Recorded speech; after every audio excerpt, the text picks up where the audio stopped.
Amazing viewers, before we go into this riveting narrative, drop your location in the comments below.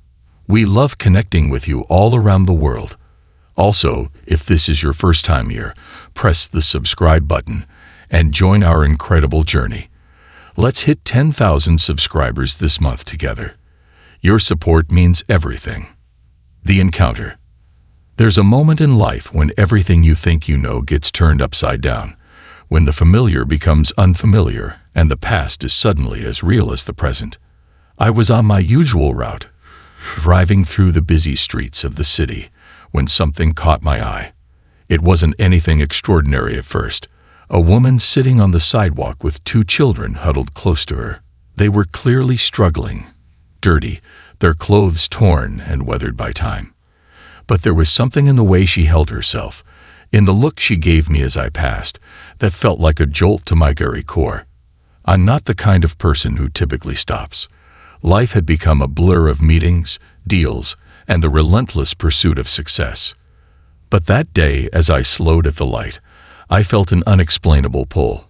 I wasn't sure if it was her face, or the way the twins clung to her like they were her last anchor in a storm, or maybe it was the simple fact that I could see through the window of her despair to something more. I had to turn around. When I parked the car and approached, I didn't know what I expected, but I knew I needed to help. It wasn't about charity. It was about doing something for someone who had fallen through the cracks, someone whose life seemed broken in ways that were more than just surface level. "Hey, are you okay?" I asked, kneeling down to their level. She looked up slowly, her eyes tired but sharp, like someone who had been through so much that hope had started to fade into the background, but not completely.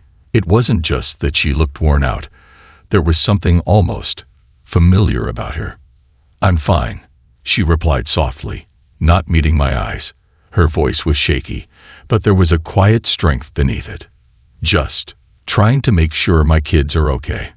I noticed then that the twins, a boy and a girl, were clutching to her side, their heads buried in her worn-out jacket. They didn't speak. I could feel the weight of their situation, and it hit me harder than I anticipated. I reached into my wallet, hoping to offer something, anything, to help. But just as I was about to pull out some cash, something caught my eye. The ring on her hand. It was a simple band, silver, nothing too flashy, but it seemed out of place. Something about the way it gleamed in the sunlight, despite the dirt on her fingers, was a reminder of another time, another place, long ago. My heart stopped. I couldn't believe it, but there was no mistaking it. The way she wore the ring, the curve of her fingers, even the subtle way she moved her hand when she adjusted the child's position. It was her. It was Lily, my first love. The memories flooded in instantly. It was like I was suddenly standing in a different world, back in the past where everything felt simpler, where love was pure and unguarded. Lily had been the one who changed everything for me. We had met when I was in college, both idealistic and wide-eyed about what the future would hold. But that future never came. We went our separate ways, the dreams and plans we made evaporating like morning mist. And now, here she was, sitting on the sidewalk with two children, clearly struggling to survive. The woman who had once shared my hopes and dreams was now the very image of hardship, her life a stark contrast to the world I had built for myself. It was surreal, almost impossible to comprehend. For a moment, I was frozen, staring at her ring. The memories I had locked away for so long came rushing back, with such intensity that it felt like I was suffocating. How had this happened? How had she ended up here, in this place, in this situation? I had no answers, no clues. "Lily?" I whispered, my voice barely audible. She looked up at me, and for the briefest of moments, her eyes flickered with recognition. Then, just as quickly, they hardened, and she turned her face away. "You've got the wrong person," she said, her tone guarded. But I knew it was her. I could see it in the curve of her jaw, the way she held herself. I didn't need her to say anything more. I could see the years etched on her face, the weight of a life lived with challenges I couldn't even begin to imagine. I sat down next to her, not knowing what to say, but somehow knowing that I needed to be there. I wanted to ask her so many questions, to understand what had happened, where she had gone, why we had lost touch. But the truth was, I didn't have a right to ask. Not now. Not after all this time. Do you need anything? I finally managed to ask, my voice steady despite the storm of emotions swirling inside me. She glanced at me, her eyes softening just slightly. We're fine. Just trying to get by. Her gaze moved to her children, and I could see the love in her eyes, the fierce protectiveness that came with motherhood. She didn't say more, but I could tell she was holding back, not wanting to burden me with her reality. But I wasn't going to walk away. Not this time. I could feel something stirring inside me, a sense of responsibility I couldn't shake, a need to help, to fix whatever was broken. I reached into my pocket and handed her a few $100 bills. It wasn't much, but I hoped it would make a difference, even for a day. Her eyes flickered down at the money, and then back up at me, as if unsure whether to take it. "Thank you," she said, her voice low, but there was no gratitude in her tone, only resignation. She wasn't used to accepting help, I could tell. I nodded, stood up, and took a step back, my heart heavy with the knowledge that this wasn't just a simple act of charity. This was the past colliding with the present, and I had no idea where it would lead. As I walked away, I couldn't shake the feeling that something bigger was at play. Maybe I was meant to find her today. Maybe there was more to this story, something that would change everything. But I wouldn't know until I gave her the space to share it, if she ever chose to. The unspoken truth. The days that followed felt like a blur. I couldn't shake the image of Lily and her children from my mind. The memory of her face, the ring, the quiet pain in her eyes, all kept resurfacing like an echo I couldn't escape. I told myself it was just a fleeting moment, that I would eventually forget it. After all, I had my own life, my own responsibilities. But every time I tried to push it aside, I found myself thinking about her again, wondering what had happened to her, how she ended up in such a dire situation. I'd made a decision that day. I wasn't going to let it go. It didn't matter that years had passed, or that I had no idea where life had taken her. The truth was, I needed to know. I needed answers, not just for me, but for her too. There was no way I could walk away from this, not after seeing the person I once loved in a place so far removed from the life we had once dreamed of together. The next morning, I found myself driving back to that street, the same one where I had seen her. I had no plan, no idea what I was hoping to find. I simply knew that I had to go back, that something was pulling me toward her, and I couldn't ignore it anymore. As I approached the spot where I had seen her before, I slowed down, scanning the sidewalk for any sign of her, but she wasn't there. I parked my car and got out, my eyes darting around, trying to spot her in the crowd. It was a busy street, filled with people rushing to and fro, but there was no sign of the woman with the twins. I walked along the sidewalk for what felt like hours, my mind racing. Where could she have gone? Had she moved on? Or had something happened? The uncertainty gnawed at me. Just as I was about to give up and turn back, I saw them. A small figure sitting on the steps of a nearby building, 2 children curled up beside her. It was her. It was Lily. I froze for a moment, my heart pounding in my chest. She hadn't seen me yet, and I wasn't sure whether I was ready to face her again, whether she was ready to face me. But there was no turning back now. I had to approach her. Taking a deep breath, I walked toward her, each step feeling heavier than the last. When I was close enough, I said her name, softly at first, not wanting to startle her. Lily. She looked up, her eyes wide for a split second, before they narrowed. Her gaze was guarded, almost defensive. She recognized me immediately, but there was no warmth in her expression, no recognition of the shared history we once had. "What are you doing here?" she asked, her voice flat. It wasn't angry, but it wasn't welcoming either. She seemed to be waiting for me to explain myself, and I knew I had no right to expect anything from her. I had left, after all. I had moved on with my life, while she had stayed behind, seemingly stuck in a whirl I couldn't begin to understand. "I was hoping we could talk," I said, my voice steady despite the tension hanging in the air. Her eyes flickered briefly to the twins, and then back to me, her expression hardening. "I don't have anything to say to you," she replied, her voice colder than I remembered. I nodded slowly, feeling the weight of her words. "I know I have no right to ask for anything," I said, my words coming out in a rush. "But I need to understand. I need to know what happened, what went wrong." Lily's gaze softened for a moment, but only for a moment. She took a deep breath, as if weighing her options, before she spoke again, this time more quietly. "You don't understand," she said. "You left. You chose your life, your career, and I stayed. I stayed because I had to. I had these kids to take care of." She motioned to the twins, who were still curled up at her feet, their faces pressed against her side. They looked so young, so innocent, and yet the world had already dealt them a harsh hand. "I didn't believe you," I protested, my heart aching. "I didn't choose that life over you. It wasn't like that." Her gaze was sharp, almost accusatory. "It wasn't like that for you, no. But for me, it was different. I watched you go. I saw you build your empire, your world. I stayed here, in this city, struggling to make ends meet. I thought about you every day.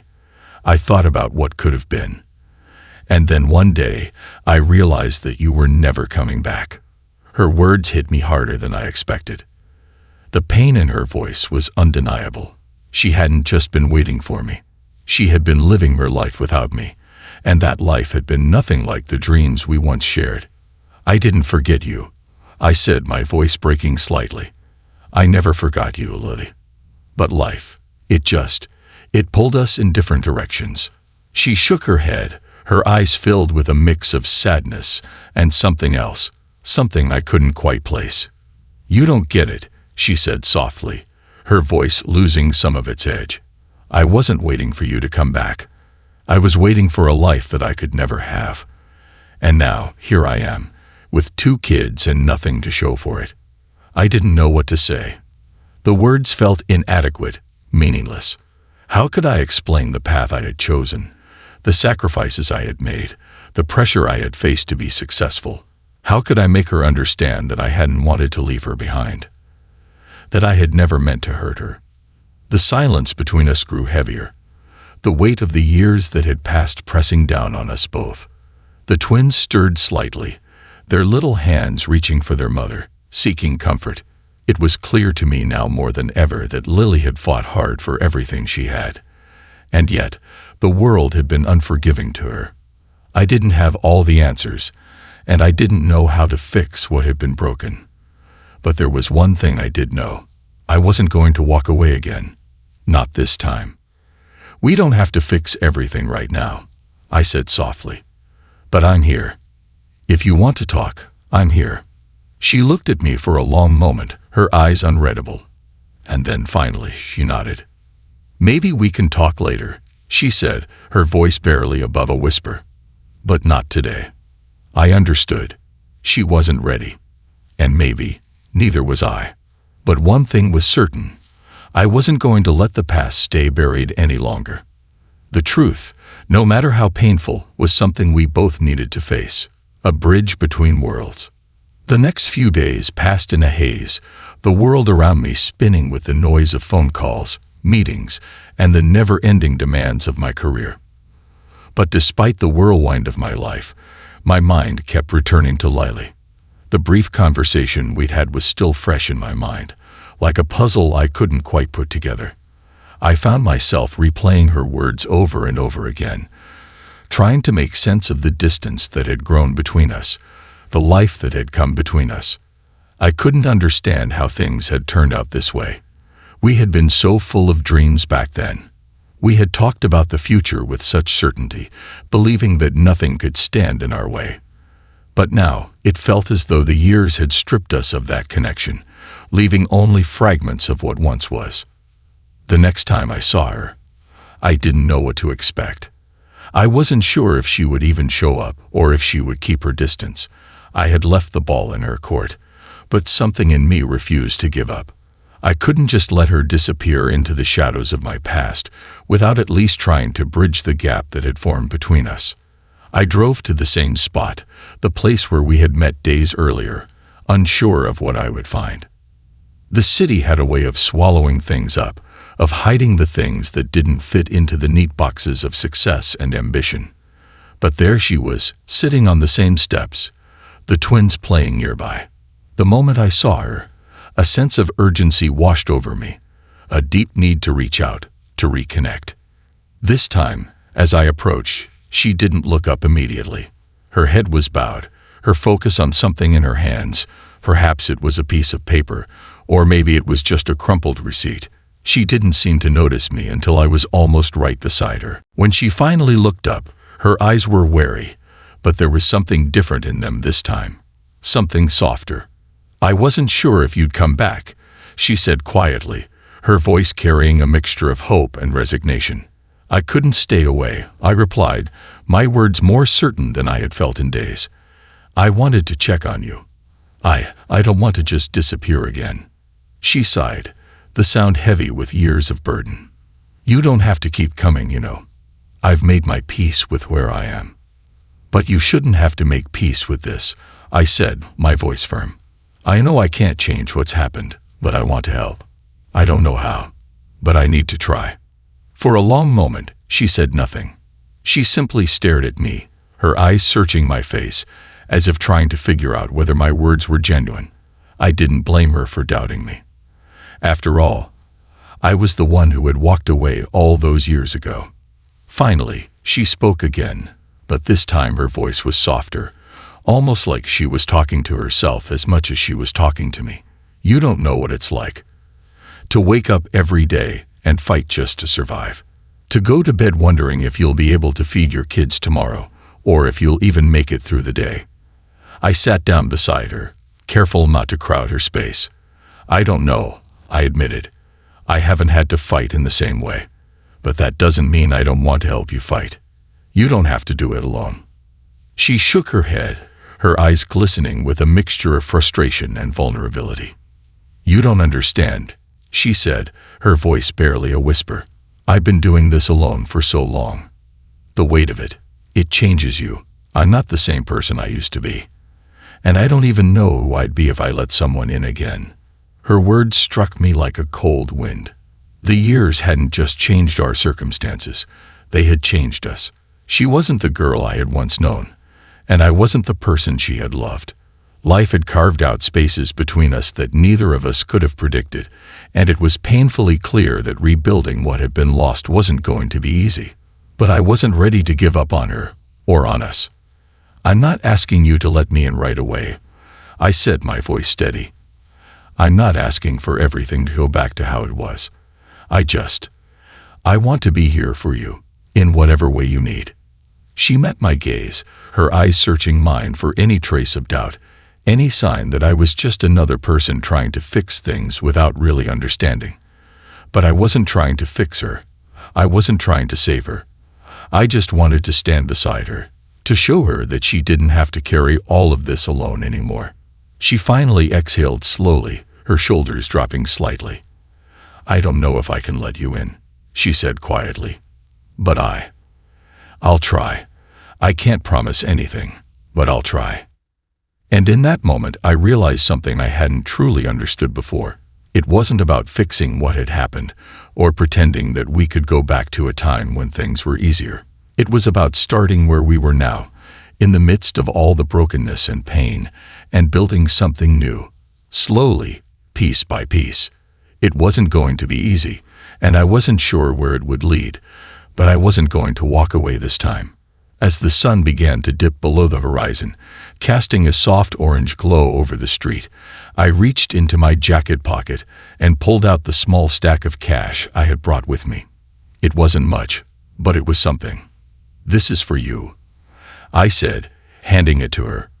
"For whatever you need. For today, for tomorrow. I don't care if you don't want to accept it. I'm giving it to you because you deserve more than just surviving." She looked down at the money, her eyes lingering on it for a moment before looking back up at me.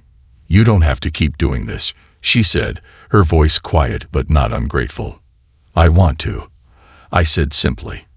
"And I'm not asking for anything in return." She nodded slowly, a tear slipping down her cheek, though she quickly wiped it away. "Thank you," she whispered, her voice barely audible. "I don't know if I deserve it, but thank you." And in that moment, something shifted. It wasn't the beginning of some grand reconciliation, but it was a start. We weren't exactly where we wanted to be, but we were on the same page for the first time in years. The distance between us, both physical and emotional, had started to close, even if just a little. For the first time in a long time, I felt hope, not just for her, but for both of us. And that hope was all we needed to begin rebuilding. The road less traveled. The next few weeks felt like a delicate dance, one where each step brought us closer, but neither of us knew exactly how to move. The walls between Lily and I were still there, but they had started to crumble, piece by piece. We had begun talking more regularly, though the conversations remained cautious, hesitant. It wasn't easy, and I knew it wouldn't be. But the fact that she was letting me in, even a little, was more than I could have hoped for. Each visit felt like a small victory, a glimmer of hope that maybe we could rebuild what had been lost. I didn't have any grand plans, no promises of fairy tale endings, but what I did have was the understanding that sometimes the most important thing you can do for someone is simply show up. I was there every day that I could be. Not with answers or solutions, but with a willingness to listen. Lily had started to open up more, sharing pieces of her story that I had never known. The years she had spent raising her children alone, the sacrifices she had made, the heartbreak that had followed every setback. I had never truly understood what it had been like for her, the weight of her decisions, the constant fight to survive. It wasn't just about money or survival. It was about the emotional toll of being responsible for two young lives, knowing that you couldn't afford to fail, even when failure felt inevitable. One evening, as the sun was setting, I found myself sitting on the worn steps beside her once again. The twins were playing with a small ball on the sidewalk, their laughter a bright spot in an otherwise gray world. Lily sat beside me, her eyes distant as she watched them, lost in thought. "I never wanted this for them," she said suddenly, her voice so soft I almost didn't catch it. "I never wanted them to grow up in a world like this." I turned to her, surprised by the raw emotion in her words. There was a vulnerability in her voice that she had only shown me in small doses before. "I know," I said, my voice steady but filled with empathy. "But you're doing the best you can. And that's enough." She shook her head, her eyes glistening with the unshed tears she had learned to hold back over the years. "I used to think it was enough. But now I don't know. I've tried so hard, but nothing's changed. Every day is just the same struggle. I don't know how much longer I can keep pretending like it's all okay." I could see the exhaustion in her eyes, the weight of years of worry and fear. She had been carrying so much for so long that it seemed like she had forgotten what it felt like to breathe without that burden hanging over her. "I don't want you to carry this alone anymore," I said gently, my hand brushing against hers. "I know I can't fix everything, but I want to help. You don't have to do this by yourself." She didn't respond right away, and for a moment, I thought she might pull away. But then, slowly, she shifted closer, her hand resting in mine. It was a simple gesture, but it felt like the most important thing in the world. "I've been afraid," she admitted, her voice barely above a whisper. "Afraid to let anyone in, because every time I've let someone close, I've ended up disappointed. I've been hurt so many times, I thought it would be easier to just protect myself." I could feel her hesitation, the fear that had built up over the years, and I understood it. Life had a way of wearing you down, of breaking your trust, making you question everything you believed in. But I wasn't here to hurt her. I was here to stand by her, even if it meant taking things one step at a time. "You don't have to be afraid of me," I said softly. I'm not going anywhere.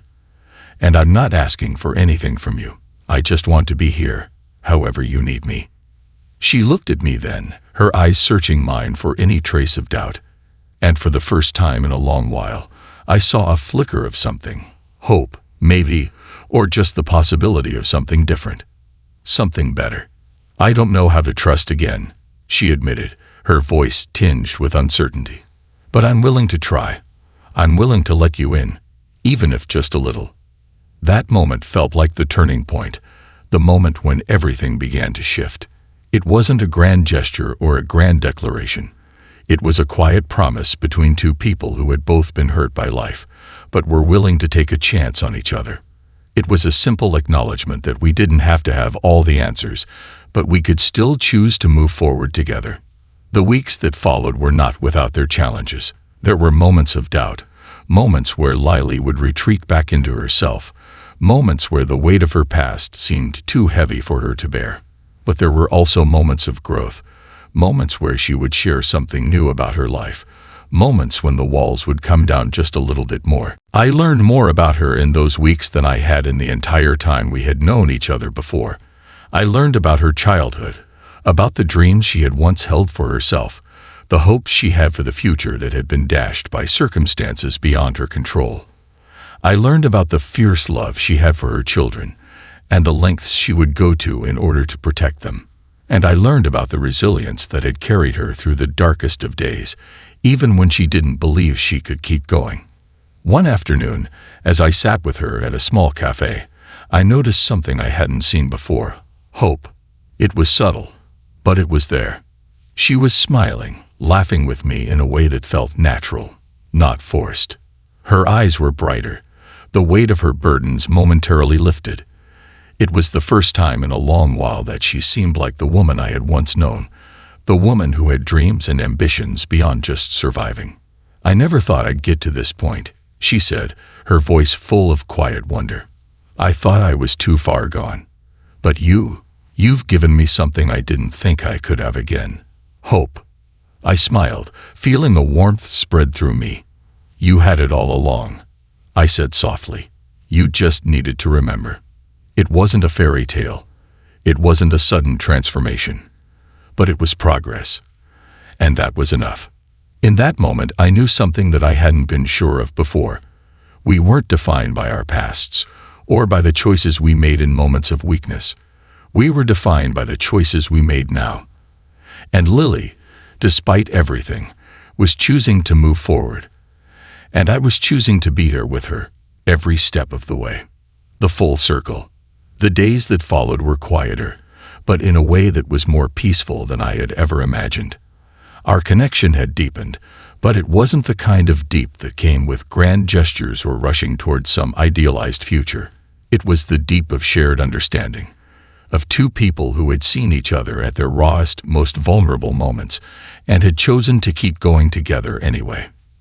Lily had changed, not in a way that erased her past, but in a way that made her stronger, more whole. The weight she had carried for so long, the endless fears, the constant worry, the sense of isolation, had started to ease just a little.